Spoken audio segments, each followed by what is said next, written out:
Hey friends, welcome back to my channel. So today I'm going to be teaching you how to private label, and you are actually going to be doing it with me step by step. So if you want to know how to go from that to this, then keep on watching. So before we get into private labeling, I just want to mention that there are two ways to private label that are the easiest, and those two ways are either sewing it up and down along these lines or just labeling it like this one time across the top. Those are going to be your two easiest ways to private label. Other thing I want to mention before we get started is to have all of your tools already ready. So if you don't have them already, I have links in my bio if you need to purchase them. And if you do, then let's get started. Because every machine is a little bit different, you're going to want to just go ahead and go to YouTube or Google and look up how to thread your particular machine. I've already mentioned this in previous videos, but you're going to want to use invisible thread. That way you can correct your mistakes easily if you mess up. I'm going to go ahead and thread my machine real quick. And I love the sewing machine so much because it actually has this little turkey-like function that puts the thread through the hole for you. I don't know exactly what it's called, but it's super convenient. And then you just take it and pull it out.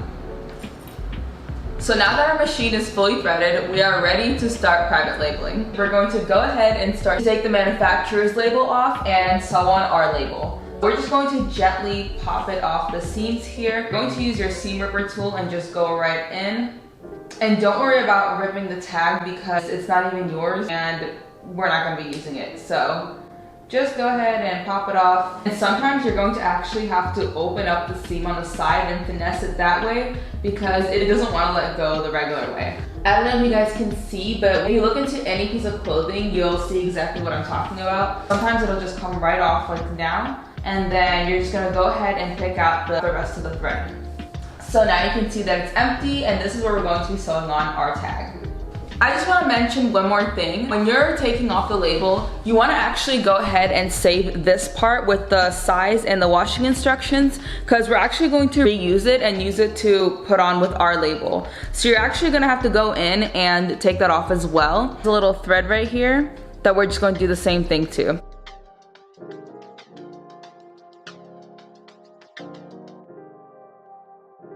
So now when you get all of them off, just gently go ahead and pull them apart and then discard of this part. So this part is going to go in the trash and then this part is going to look like this.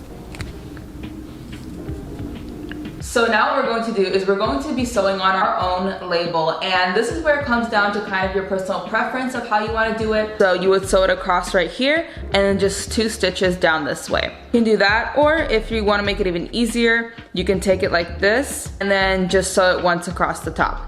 But I personally don't really like how that looks, so I just stick with doing it this way. So before we put this onto the clothes, we're actually going to label the care label with the regular label first. That way this will be one whole piece before we put it on the clothes. So let me show you guys how to do that. Go ahead and lift the foot of your sewing machine and make sure the needle is high enough up to where it doesn't catch onto your clothes or whatever you're sewing down. And then you're just going to line up the perforated part of this with the bottom of this. And you're going to put it underneath and line it up where the line is on your machine. And by the way, sorry for not mentioning this earlier, but I have my settings on 202. So go ahead and line it up to where the needle is going to be, and then go ahead and slowly put your needle down. Again, if you're working with invisible thread like I am, you can hold it down so it doesn't make a mess. And just make sure the threads aren't getting caught together. So this is the part where you can actually start stepping on your foot pedal. You don't want to do this too fast, but you don't want to do it too slow. So go ahead and let it go. You want to time it so that it goes down at the right time, but if you don't, just twist the handle on your sewing machine towards you, it'll put down the needle manually. So now what we're going to do is we're going to lift the leg up again, we're going to twist it, and my sewing machine actually does have a feature where it'll sew backwards for me, but I have to hang on to the handle and sometimes that messes up my flow. I just do it the old-fashioned way. So after lifting your foot up, go ahead and put it down again. And do the same thing. So go ahead and just step on your pedal. And with this kind of material, you don't have to hold it too tight. And I do it a 3rd time just to be safe, but 2 should be good enough. It's all up to personal preference. We're just gonna do that one more time. And and we should be done. So lift the foot up, twist the handle towards you, and then pull this up, and you can use this or cut it. So now this is what it looks like. As you can see, we still have a little bit of thread sticking out, but the awesome thing about invisible thread is you can't really see the mistakes that you did. So just take some scissors and trim it up a bit. And now it should look like that. Okay, and so now we're going to be putting it on the clothes. So go ahead and line up your clothes with the way you want to sew it. Like I said, I just do 2 stitches on the side. And it's going to be kind of like a similar process, but you're going to see how it's just a little bit different. Also, if you're just starting, you can use pins to make this a little bit easier, but I kind of just freestyle it now because I've done this so many times. And so you're gonna do the same thing. You're gonna line it up with the needle, put the foot down, and do the same thing. So now you're going to slowly, but not too slowly, press your pedal again. That's it, because the seam stops right here. If you guys want to see the backwards function that I was talking about, I can show you, but you're going to see why I really don't use it that much. Hold it to the side a little bit, press this down, and then slowly go with your foot pedal again. And then let it go and do it a 3rd time back to the front, and that's it. There we go, lift the foot up, and you're going to be good. Take it off by putting it around on this part right here. You can see here it's sewed on pretty decently. We just have to trim it up a bit where the seam was. And again, this is why I like invisible thread, because once we snip it off, you're not even gonna see our mistakes. The reason why I do it 3 times is it actually ties the thread up so it doesn't loosen up in the washing machine or when the person's wearing it. So that's why I do it 3 times and not just twice, because I found that twice sometimes isn't enough. I think 3 times is perfect. You don't need to do it more than that. Go ahead and trim the back up, and so now in the back it'll look like this, and in the front like this.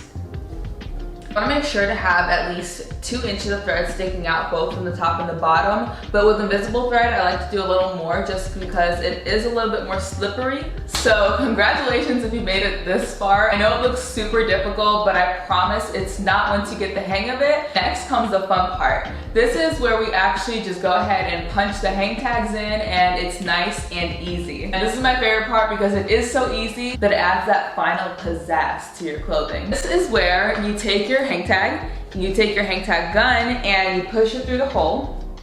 Make sure you also have your barbs on there. You can pick a side, any side. You can put this wherever you want, but I don't recommend poking it through your clothes. What I do is I poke it through the label that we just put on, and I do it on the right side. You're going to separate the label from the clothes, that way it does not poke through the clothing. You're going to carefully poke it through right here. I don't know if you guys can see, but I went ahead and poked it through, so it kind of looks like this. And then you're going to make sure to hold the back like this, because otherwise it's not gonna go, and then just push it down. And then you can pull it off. This is what it's looking like. And now we are in business, baby. So look how much better that looks. We literally went from this dingy old thing to this. Like, hello, I am from Baddie All Night.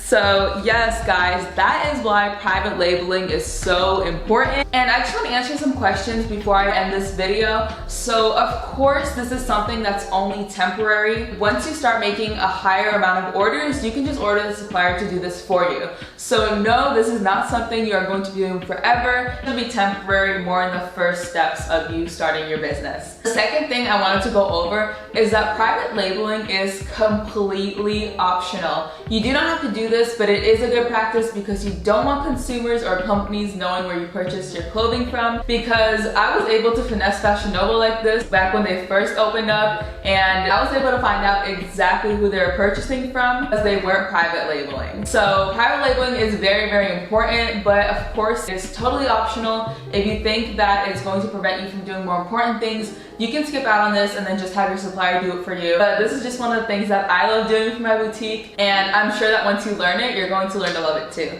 Thank you guys so much for watching this video. I hope that it helped you guys out, and I hope you guys get really good at this. If you've been practicing, just let me know your progress down below. And if you have any questions, don't be afraid to ask. I will answer them all. So thank you guys again so much for watching. Make sure to leave a like and subscribe, and I'll see you guys in the next video. Bye!